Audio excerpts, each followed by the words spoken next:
पे इनको कौटिल्य और विष्णुगुप्त के नाम से जाना जाता था।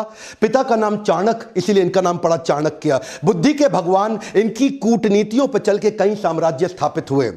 आज कई बड़ी मिनिस्ट्रीज है हमारे देश में, education minister, home minister, finance minister, defence minister, foreign minister, ये सारी सबसे इंपॉर्टेंट मिनिस्ट्री हैं। और ये ऐसे व्यक्ति थे जो सारी मिनिस्ट्रीज अकेले देखने में सबसे ज्यादा सक्षम, और इनसे ऊपर प्राइम मिनिस्टर, ये खुद आगे चल के चंद्रगुप्त मौर्य के प्राइम मिनिस्टर हुए। नालंदा के विश्वविद्यालय में ये एक प्रोफेसर थे, एक शिक्षक थे। शिक्षक होने के साथ साथ इंटरनेशनल डिप्लोमेसी कैसे बिल्ड करनी है, पॉलिटिकल गवर्नेंस कैसे लाना है, प्लानिंग कमीशन को कैसे तैयार करना है, ऑडिटिंग मैकेनिज्म को कैसे तैयार करना है, इन सब में ये इतने एक्सपर्ट व्यक्ति। अगर आप भी बुद्धि अपनी बिल्ड करना चाहते हैं, बुद्धि का विकास चाहते हैं, इस वीडियो को ध्यान से देखिए। ये समुद्र शास्त्र में भी पारंगत थे। क्या होता है समुद्र शास्त्र? एक इंसान से बात करते वक्त उसके चेहरे को देख के बता देंगे कि व्यक्ति सोच क्या रहा है। इतना एक्यूरेट प्रेडिक्शन देंगे उसके बिहेवियर के बारे में, उसके इमोशंस के बारे में, उसके रिएक्शंस के बारे में। ये एक्सपर्टीज इनको आगे चल के कई साम्राज्य को स्थापित करने में इसकी मदद करी। इनके बचपन से शुरुआत करते हैं। एक बार चाणक्य बाहर बगीचे में खेल रहे थे। पीछे से इनके घर में एक एस्ट्रोलॉजर ज्योतिषी आया, जो उनकी मां से जब मिला तो उन्होंने चाणक्य की पत्री देख के बोला कि ये तो आगे चल के इसके जीवन में राजयोग लिखा है, ये आगे चल के देश का बड़ा प्रधानमंत्री भी बन सकता है। मां सोचने लगी अगर ये प्रधानमंत्री बन गया तो ये तो मुझको भूल जाएगा। तो उन्होंने कहा क्या ये बात सच है? बोला इसकी पुष्टि करनी हो तो चाणक्य के दांत को देखना, सामने वाले दांत पे उसके नागराज का एक चिन्ह होगा। और वो पुष्टि करने के लिए जब मां ने बुलाया तो देखा कि चाणक्य के दांत पे वो चिन्ह था। तो मां रोने लगी, बोली तू आगे चल के राजयोग के चलते प्रधानमंत्री बनेगा, मुझको भूल जाएगा। इतना सुनते ही चाणक्य ने पत्थर उठाया और अपना दांत तोड़ दिया और क्या बोला, मां तेरे प्रेम के चलते मैं ऐसे हजारों राजपाट तुरंत खत्म कर दूंगा। इससे पता चलता है चाणक्य को कभी सत्ता का लोभ नहीं था। आगे चल के देशभक्त चाणक्य तक्षशिला के प्रधानाचार्य बने, प्रधानाध्यापक बने। उन्हीं दिनों सिकंदर पूरी दुनिया को जीतते हुए भारत की तरफ बढ़ रहा था। सोने की चिड़िया भारत को लूटने के लिए वो आक्रमण पे आक्रमण कर रहा था, पोरस को हरा चुका था। और चाणक्य के मन में उन दिनों एक ही सपना था, क्यों ना अखंड भारत का निर्माण किया जाए, एक शक्तिशाली राजा को खड़ा किया जाए। ये अलग अलग राजाओं से इन्होंने मिलना शुरू किया। उस समय मगध जो सबसे बड़ा साम्राज्य था नंदा डायनेस्टी का, आज के समय में जो उड़ीसा है, बिहार है, उत्तर प्रदेश जो आज का समय है, वो सारा सब उस समय मगध कहलाया जाता था। और नंदा डायनेस्टी का सबसे बड़ा राजा धनानंद ये उसके पास गए और उसको इन्फ्लुएंस करने का प्रयास किया कि क्यों ना सिकंदर के खिलाफ हम तैयारी करें। और तब इन्होंने कहा, अच्छा उस समय धनानंद बिजी था, किन चीजों में बिजी था? वो प्रजा से कर वसूलता था, टैक्स लेता था और उसको अपने जुए सट्टे लॉटरी में, पर स्त्री गमन में, अपने भोग विलास के अंदर खर्च कर देता था। इन्होंने इसको समझाया कि राजा का कर्तव्य है कि समाज से पैसा ले, जो आप टैक्स लेते हैं उसको समाज सेवा में लगा दें। और धनानंद को गुस्सा आया, बोला ए पंडित तुम अपनी पंडिताई करो, मुझको राजपाट ना सिखाओ, सिकंदर यहां तक नहीं पहुंच पाएगा। जब चाणक्य ने इनको दोबारा समझाने का प्रयास किया, इन्होंने धक्का मार के उसको गिरा दिया नीचे। और जब चाणक्य नीचे गिरे तो उनकी शिखा खुल गई और बोले तेरी यही शिखा काट देंगे। उस बात पे चाणक्य को बहुत बुरा लगा।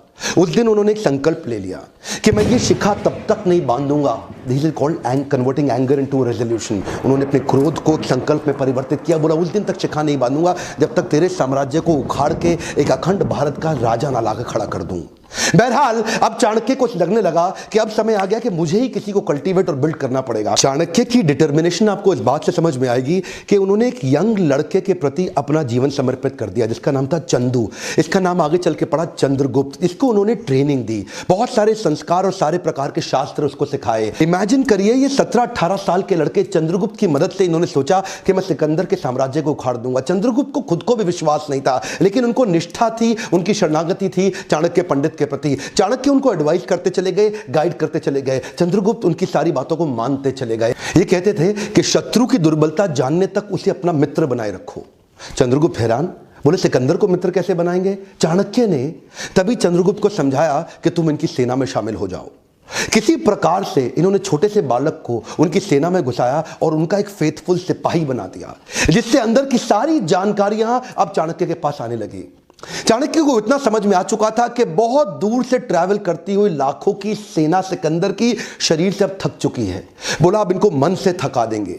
इन्होंने अंदर भ्रांतियां फैलानी शुरू कर दी सिकंदर की सेना के बीच में। देखिए सिंध नदी अभी तक पार नहीं कर पाया था, भारत में अभी तक घुस नहीं पाया था पूरी तरीके से, और वहां भ्रांतियां फैला दी कि हमारे जो देश, भारत के जो देवी देवता हैं वो तुमसे नाराज हो चुके हैं।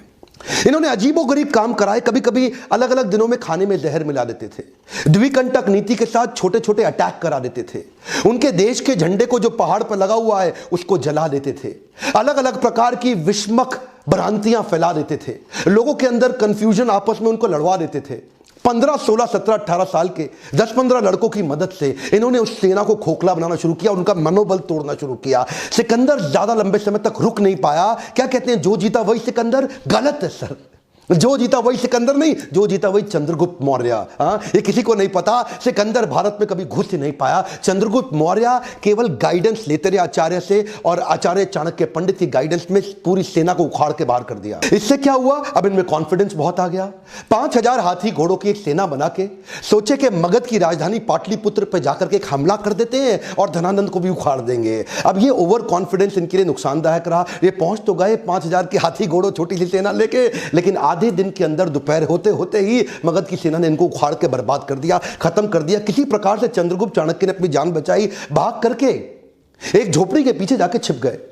अंदर मां कुछ खाना बना रही थी बच्चे को लेके, और बच्चा वो जो गरम गरम खिचड़ी थी खौलती हुई, उसमें हाथ डाल के जैसे ही खाना खाने लगा उसका हाथ जल गया। और तभी मां चिल्लाई, अरे पागल हो गया है तू, तो चाणक्य की तरह मूर्ख है, खिचड़ी के अंदर गरम गरम हाथ डालेगा तो जल ही जाएगा। परिधि से कोने कोने से खिचड़ी को खाओ, ठंडा करके आराम आराम से, कोने कोने से खाओगे हाथ नहीं जलेगा, बीच में हाथ डालोगे हाथ जल जाएगा। चाणक्य ने जाके बीच में मगध के झगड़ा कर लिया, उसको बाहर बाहर से तैयारी करनी चाहिए थी। यह बात सुनते ही चाणक्य की आंखें खुल गई, उनको अपनी गलती का एहसास हुआ। उन्होंने जाकर के औरत के पांव छुए और बोले, माई तुमने मुझको एक नई बड़ी शिक्षा दी। चाणक्य में सबसे अच्छी बात क्या थी, वो कई बार तकलीफों में आए क्योंकि बड़ी रिसोर्सेस सेना नहीं थी।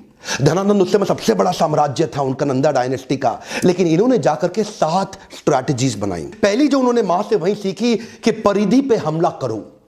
परिधि मतलब बाहर का सर्कमफ्रेंस, जो बाहरी घेरा होता है। तो धनानंद के बाहरी घेरे में जिन जिन राज्यों पे उसकी कमजोर पकड़ थी, जहां जहां उसकी वहीं से इन्होंने हमले करने शुरू किए, छोटे छोटे हमले करने शुरू किए, जिसके लिए इन्होंने दूसरी स्ट्रैटेजी अपनाई, विष कन्याओं की टीम तैयार करी। ये विष कन्याओं की सेना क्या होती है, बड़ी सुंदर सुंदर खूबसूरत लड़कियों की एक सेना तैयार करी, जिनको थोड़ी थोड़ी मात्रा में विष दे दे के उनको विष कन्या के रूप में तैयार कर दिया। ये पहली बार हुआ, इससे पहले कभी नहीं हुआ। दुनिया भर में बहुत सारे काम चाणक्य ने पहली बार किए, और ये विष कन्याओं की सेना वहां के परिधि के राजाओं को चूम कर अपने चुंबन से उनको विष दे के समाप्त कर देती थी। इतना ही नहीं, इसके बाद इन्होंने तीसरी स्ट्रैटेजी क्या अपनाई, जासूसों की सेना बनाई। इतने जासूसों को ट्रेनिंग दी कि जासूसों को कैसे बढ़िया जासूसी करके सारी खबर अंदर की लाके देनी है। अब चाणक्य को समझ में आ गया, स्ट्रैटेजिकली चलेंगे। ये क्या कहते थे, शत्रु के साथ लेकर के कभी गुस्से से शत्रु के बारे में मत सोचो। अगर गुस्सा आ जाएगा शत्रु के खिलाफ तो आपकी एनालिटिकल एबिलिटी खत्म हो जाएगी। तो चाणक्य जो आंकलन करते थे ना, एनालिसिस, वो ऐसा इतना जासूसों से इतनी इंफॉर्मेशन लाते थे, और कभी कभी जासूसों की भी जासूसी करा देते थे। चाणक्य इतने एक्सपर्ट थे कि पैरेलली चौथी स्ट्रैटेजी बना रहे थे, building a high performance team. ये इन्होंने कैसी करी, इन्होंने वात्सायन मुनि का एक वेश धारण कर लिया, और ये जानते थे कि अगर बड़ी सेना बनानी है तो उनके मन, बुद्धि और आत्मा को जीतना पड़ेगा। एक पॉपुलर अपने आप को वात्सायन मुनि के भेष में जाकर के लोगों को जगह जगह कथा प्रवचन करते थे, और उनको धीरे धीरे इंस्पायर करते थे कि तुम चंद्रगुप्त की सेना को ज्वाइन कर लो। ये जानते थे कि प्रेम से बात करूंगा और आध्यात्मिक बात करूंगा, लोग प्रभावित हो जाएंगे, प्रभुभावित हो जाएंगे, और मेरी स्टोरी और मेरी कहानी पे विश्वास करेंगे और चंद्रगुप्त की सेना को ज्वाइन करते चले जाएंगे। उनकी आत्मा, मन, बुद्धि को जीतने के बाद अपनी वाणी की शक्ति से उनको प्रभावित करके एक एक करके धीरे धीरे 8 लाख लोगों की सेना तैयार कर दी। यह सेना ऑलरेडी 4 गुना बड़ी हो चुकी थी अब धनानंद से।